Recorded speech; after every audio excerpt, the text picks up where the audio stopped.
Hello, magandang gabi ho uli sa inyo lahat.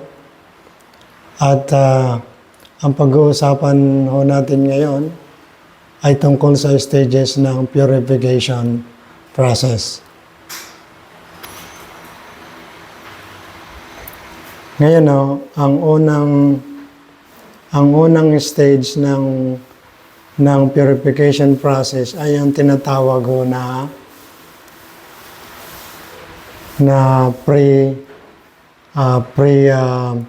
purification process, which is pre-treatment process. At dumadaan ho yan dito, ang tinatawag na pre-treatment, dumadaan ho dito sa tatlong FRP tanks at dumadaan ho sa filters doon sa bandang likod.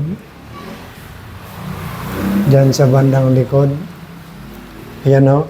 Walong sediment filters yan.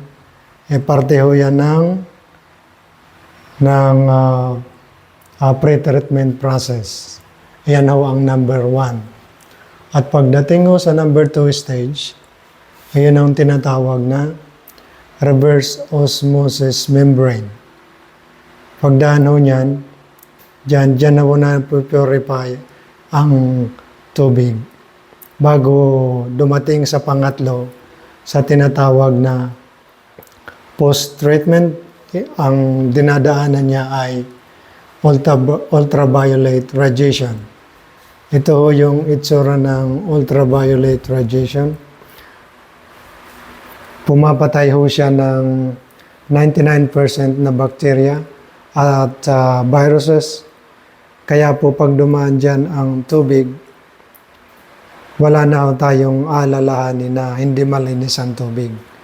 Sterilize ho siya at safe na gamitin.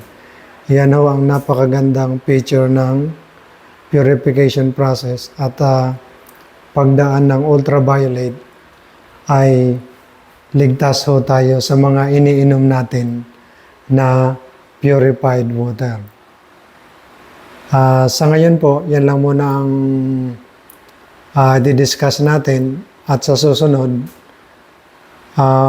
pag may nagtanong kung anong gustong i-discuss na topic at ituturo ko po sa inyo. Hanggang ho sa susunod, paki-subscribe na lang po dyan at magandang gabi uli sa inyong lahat.